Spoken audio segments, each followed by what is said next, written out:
एक गांव में भोलाराम नाम का एक गरीब लकड़हारा रहता था। उस समय ठंड इतनी पड़ रही थी कि सुबह सुबह हाथ सुन्न हो जाते थे और ठंडी हवाओं से शरीर कांपने लगता था। फिर भी वह रोज जंगल से लकड़ियां काटकर बाजार में बेचता था और उसी से अपने परिवार का गुजारा करता था। उसकी बेटी गौरी बहुत समझदार और मेहनती थी। वह हमेशा अपने पिता के काम में हाथ बटाती थी और उनका हौसला भी बढ़ाती थी।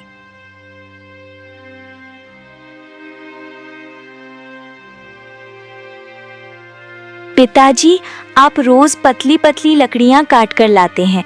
अगर आप मोटी लकड़ियां काट कर लाएंगे तो वो बाजार में अच्छे दाम पर बिकेंगी। अच्छा, तो कल से लोहे की लकड़ियां लेकर आऊंगा, वो तो और भी ज्यादा दाम में बिकेंगी। अरे पिताजी, मैं तो बस कह रही थी कि मेहनत वही करे जिससे ज्यादा फायदा हो। बेटी, जंगल में जो मिलेगा वही तो काट कर लाऊंगा ना। हर दिन किस्मत भी तो साथ नहीं देती। हाँ पिताजी, मैं समझती हूँ, लेकिन काश हमारी गरीबी थोड़ी कम हो जाती। पता नहीं बेटी, भगवान ने हमें इतना गरीब क्यों बनाया। घर में राशन तक नहीं बचा है। आप चिंता मत कीजिए पिताजी, सब ठीक होगा। मैं भी कुछ काम ढूंढने की कोशिश करूंगी। नहीं बेटी, तुम पढ़ाई और घर संभालो, मैं अभी जंगल जा रहा हूँ। शाम तक लकड़ियाँ बेचकर राशन लेकर आऊंगा। ठीक है पिताजी, आप अपना ध्यान रखना। तुम भी घर का ध्यान रखना बेटी। ये कहकर भोलाराम ठंडी सुबह में जंगल में लकड़ियां काटने के लिए निकल गया। उधर गौरी भी घर के कामों में लग गई। वह ठंड के बावजूद घर की सफाई करती, ठंडा पानी भरकर लाती और खुद ही खाना बनाती थी।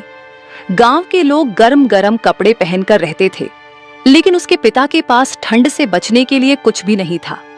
इतनी कड़ाके की ठंड में भी उन्हें सिर्फ एक धोती में ही काम करना पड़ता था। गौरी अक्सर अपने गांव की दूसरी लड़कियों को देखकर उदास हो जाती थी, क्योंकि वे उसके मुकाबले इतनी गरीब नहीं थीं। पता नहीं हमारे घर की गरीबी कब खत्म होगी। पिताजी इतनी ठंड में भी सिर्फ एक धोती में जंगल चले जाते हैं। काश मैं इतनी बड़ी होती कि उनके लिए गर्म कपड़े खरीद पाती। गांव की दूसरी लड़कियां कितनी खुश रहती हैं, उनके पास अच्छे कपड़े हैं, अच्छा खाना है, लेकिन मुझे दुखी नहीं होना चाहिए। पिताजी मेरे लिए इतना मेहनत करते हैं, मुझे भी मजबूत बनना होगा। एक दिन मैं जरूर कुछ ऐसा करूंगी कि पिताजी को इतना कष्ट ना उठाना पड़े। भगवान जी, बस मेरे पिताजी को सुरक्षित रखना और हमारी गरीबी थोड़ा कम कर देना। तभी गौरी की एक सहेली वहां आई। उसने अपने नए कपड़े दिखाते हुए गौरी को ताना मारते हुए कहा, देखो गौरी, मेरे नए कपड़े कैसे लग रहे हैं, शहर से मंगवाए हैं। अच्छे हैं, तुम पर अच्छे लग रहे हैं। वैसे तुम्हारे पिताजी तो लकड़ियां काटते हैं ना, तुम तो ऐसे कपड़े खरीद भी नहीं पाती होगी। नंदिनी, हर किसी की हालत एक जैसी नहीं होती और मेहनत की कमाई पर शर्म नहीं करनी चाहिए। अरे मैं तो बस सच ही कह रही हूँ। सच बोलने और किसी का मजाक उड़ाने में फर्क होता है। अच्छा ठीक है, मैं चलती हूँ। हाँ, जाओ। इतना कहकर नंदिनी वहां से चली जाती है। नंदिनी की बात सुनकर गौरी और भी ज्यादा दुखी हो जाती है। वह कुछ देर तक चुपचाप बैठी रहती है और सोचने लगती है, हे भगवान, हमने आपका क्या बिगाड़ा है जो आपने हमें इतनी गरीबी दी। मेरे पिताजी दिन रात मेहनत करते हैं, फिर भी हमारे घर में खाने तक की कमी रहती है। क्या हम कभी अच्छे कपड़े नहीं पहन पाएंगे? क्या पिताजी को हमेशा इतनी ठंड में ऐसे ही काम करना पड़ेगा? भगवान जी, अगर मुझसे कोई गलती हुई हो तो मुझे सजा दीजिए, लेकिन मेरे पिताजी को इतना कष्ट मत दीजिए। बस इतना कर दीजिए कि हमारे घर में 2 वक्त का खाना और पिताजी के लिए गर्म कपड़े आ जाएं।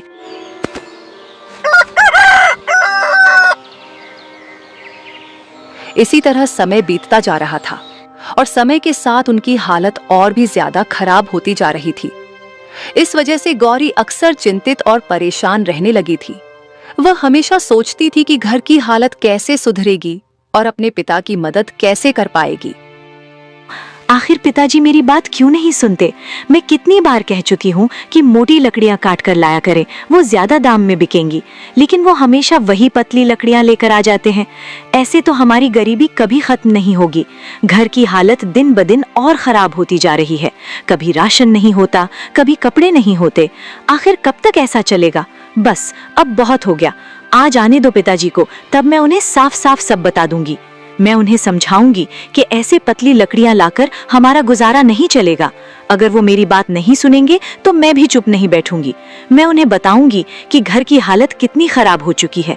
मैं पिताजी से लड़ना नहीं चाहती, लेकिन अब उन्हें सच जानना ही होगा।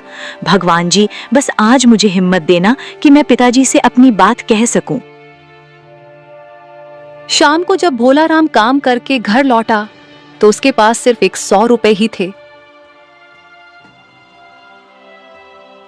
ये देखकर गौरी गुस्से और चिंता से भर उठी, क्योंकि वह समझ रही थी कि इतने कम पैसों में घर चलाना और जरूरी चीजें लाना बहुत मुश्किल होने वाला है।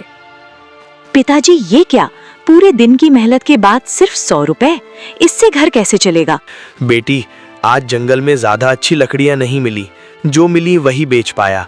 मैं कब से कह रही हूँ कि मोटी लकड़ियाँ काट कर लाया कीजिए, वो ज्यादा दाम में बिकेंगी, लेकिन आप मेरी बात सुनते ही नहीं हैं। बेटी, जंगल में जो मिलता है वही तो काटना पड़ता है। हर दिन एक जैसा नहीं होता। लेकिन ऐसे तो हमारी गरीबी कभी खत्म नहीं होगी। घर में राशन तक नहीं है। तो क्या करूं मैं? दिन रात मेहनत करता हूं तुम्हारे लिए। मैं तो बस घर की हालत सुधारने की बात कर रही हूँ। अगर ऐसा है तो तुम ही जंगल जाकर लकड़ियां क्यों नहीं काट लेती? तब पता चलेगा मेहनत क्या होती है। ये सुनकर गौरी बहुत दुखी हो गई, क्योंकि उसे अपने पिता से ऐसी उम्मीद नहीं थी। वह अंदर ही अंदर बहुत निराश हो गई और उसे लगने लगा कि उनकी परेशानियां शायद जल्दी खत्म नहीं होंगी। अगर आप यही चाहते हैं कि मैं जंगल जाकर लकड़ी काट कर लाऊं तो ठीक है, कल ही मैं जंगल जाऊंगी और लकड़ियां काट कर लाऊंगी।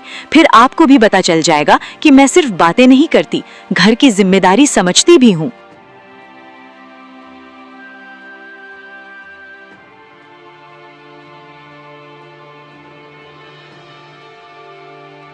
अगली सुबह गौरी जल्दी उठी और चुपचाप अपने पिता की कुल्हाड़ी लेकर जंगल की ओर चली गई। वह बिना किसी को बताए घर से निकल गई।